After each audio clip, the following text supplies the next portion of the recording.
Assalamualaikum warahmatullahi wabarakatuh. Kembali lagi bersama saya di channel Albiru Farm. Bagaimana keadaan rekan-rekan semua? Semoga kita semua diberikan kesehatan ya, dan diberikan rezeki yang banyak dan barokah. Amin amin ya robbal alamin. Oke rekan-rekan, jadi pada video kali ini ya, saya akan berbagi pengalaman mengenai DOD bebek pedaging DOD bebek petelur ini. Jadi pada video kali ini saya akan membahas mengenai kenapa saya memilih membeli bebek petelur dari DOD rekan-rekan. Itu kenapa. Dan saya tidak membeli bibit bebek dari bayah seperti itu, dari yang sudah siap bertelur. Apa alasannya?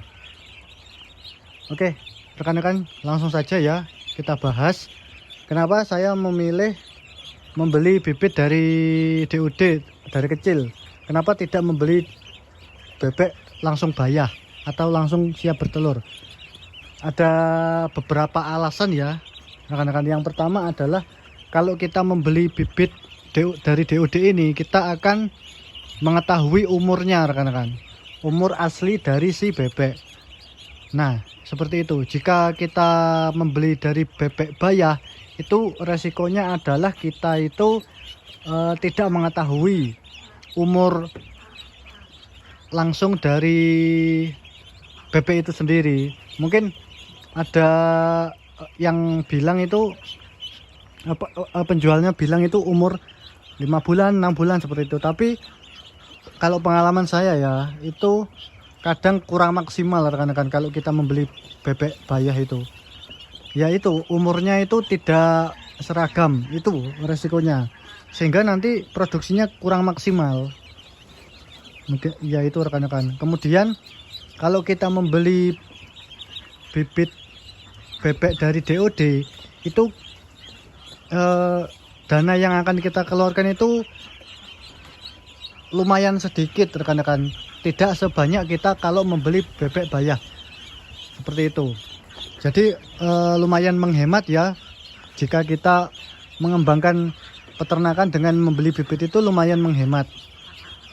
Kalau kita membeli bibit langsung dari bayah atau bebek bayah, itu kan kita harus menyiapkan budget yang lumayan kan. Dari membeli bibit mungkin harga satu ekornya itu 80. Kalau 100 ekor kan 8 juta. Terus belum pakannya, mungkin dana yang kita butuhkan itu untuk per 100 ekor itu sekitar 10 sampai 11 juta rekan-rekan, itu sampai bertelur. Tetapi kalau kita membeli dari DOD ini dari kecil itu, ya kita keluar uangnya itu lumayan sedikit rekan-rekan. Kan saya cuma membeli, terus pakannya itu kan kita bisa angsur sedikit demi sedikit, dan uangnya itu kan kita bisa ambil dari telur, penjualan telur kita, sehingga nanti ya tidak terasa kan. Kalau saya ya, pengalaman saya itu tidak terasa bebeknya itu sudah besar gitu, tidak terasa lah keluar uangnya itu. Itu yang kedua rekan-rekan, masalah harga. Kemudian yang ketiga adalah kita itu mengetahui persis perawatan yang akan dijalankan oleh kita itu. Jadi kita mengetahui rekan-rekan dan melihat secara langsung pertumbuhan dan perkembangan si bebek. Kalau kita membeli dari bayah, itu kan kita tidak mengetahui bagaimana perawatan bebek sebelum masuk ke kandang kita. Nah ini, jadi kadang-kadang itu kalau kita membeli bayah itu, kalau perawatan dari awalnya jelek, itu pasti produksinya mungkin 3 bulan 4 bulan produksi lancar, terus nanti produksinya akan jelek rekan-rekan. Itu pengalaman saya. Mungkin ada beberapa bebek yang rontok bulu seperti itu. Nah itu, kalau kelemahan kita membeli bayah itu seperti itu rekan-rekan. Kita tidak mengetahui secara pasti perawatan sebelum bebek itu masuk kandang, sehingga ya kadang-kadang kita mendapatkan bibit bebek yang bagus, kadang-kadang kita ya jelek seperti itu. Dan banyak juga penjual itu yang kurang amanah. Misalkan dalam satu koloni bebek itu ada beberapa umur, jadi tidak satu umur, rekan-rekan. Ya, saya pernah ya itu membeli bebek bayah, terus saya lihat itu 3 umur kan dalam satu koloni 100 ekor itu 3 umur, sehingga ya itu kurang maksimal produksinya, itu mentok di 70% lah, 60 sampai 70%, tidak bisa 80. Terus masa produksinya juga relatif singkat ya, seperti itu. Kalau kita membeli langsung dari DOD itu ya kita akan mengetahui perawatan secara langsung, terus kita memberi makan setiap hari, jadi kita tahu lah ilmu dari perawatan bebek itu seperti apa. Nah, seperti itu ya rekan-rekan. Jadi kalau saya ya itu membeli bibit dari DOD, karena nanti tidak terasa rekan-rekan, sudah 4 bulan 5 bulan kok sudah bertelur seperti itu, tidak terasa lah. Kita sambil jalan, sambil kita belajar seperti itu.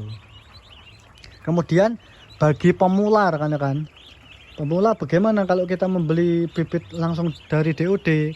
Itu kalau saya sarankan ya, kalau bagi pemula yang baru terjun di dunia bebek petelur ini, saya sarankan membeli bibit langsung dari bayah rekan-rekan ya. Karena tidak bisa dipungkiri pemeliharaan dari DOD ini ada banyak resikonya rekan-rekan. Resikonya adalah ya mungkin ada kematian yang banyak. Terus kalau kita belum memahami ilmunya, itu bebeknya tidak bagus pertumbuhannya, seperti itu resikonya. Dan resikonya yang lain adalah cukup lama rekan-rekan, untuk kita menghasilkan uang itu dari bibit ini cukup lama, sekitar 5-6 bulanan lah, seperti itu rekan-rekan. Itu tetapi kalau kita sudah mempunyai struktur yang bagus, terus kita mempunyai fondasi yang kuat, itu saya sangat menyarankan membeli dari bibit DOD ini rekan-rekan. Nah, nanti uang untuk membeli pakannya ya dari bebek yang sudah bertelur ini rekan-rekan. Nah, seperti ini, yang bebek yang sudah bertelur itu kan otomatis kan menghasilkan, dan hasilnya itu kita beli buat mencukupi pakan bebek yang kecil ini, seperti itu rekan-rekan. Jadi kalau pemula ya saya sarankan membeli bibit baru, bibit dari DOD dulu, dari bayah langsung lah ya, agar nanti kelihatan cepat hasilnya. Kalau sudah jalan, peternakan itu sudah jalan dan sudah menghasilkan, baru boleh kita atau rekan-rekan semua baru boleh membeli dari DOD untuk mengembangkan bisnisnya. Seperti itu ya rekan-rekan. Kalau seperti saya ya seperti ini. Kalau saya dulu ya seperti itu rekan-rekan. Mohon maaf belepotan. Jadi kalau saya ya seperti itu, saya membeli bibit bayah dulu. Kalau sudah jalan, yang seperti yang ada di sana ya, di kandang itu sudah jalan, sudah terstruktur, sudah mendapatkan keuntungan. Nah, baru saya membeli bibit dari DOD ini. Nah, itu ya mekanisme kita dalam mengembangkan usaha bisnis bebek petelur ini. Seperti itulah konsep sederhananya rekan-rekan. Nah, oke rekan-rekan, mungkin itu saja ya yang bisa saya sampaikan pada kesempatan video kali ini mengenai alasan saya membeli bibit dari DOD dari kecil. Tentunya ada plus minusnya membeli bibit dari DOD ini, dan saya siap menanggung resikonya juga rekan-rekan. Itu ya. Oke rekan-rekan, semoga kita semua bisa berkembang ya bisnisnya, dan cepat naik lah ini harga bebek, harga telur bebek itu cepat naik. Amin amin ya rabbal alamin. Oke rekan-rekan, mungkin itu saja yang bisa saya sampaikan. Terima kasih. Dan apabila kalian menyukai video ini, silakan ya like, subscribe, dan komentar di kolom komentar agar channel ini semakin berkembang. Dan tentunya nantikan video saya selanjutnya. Terima kasih.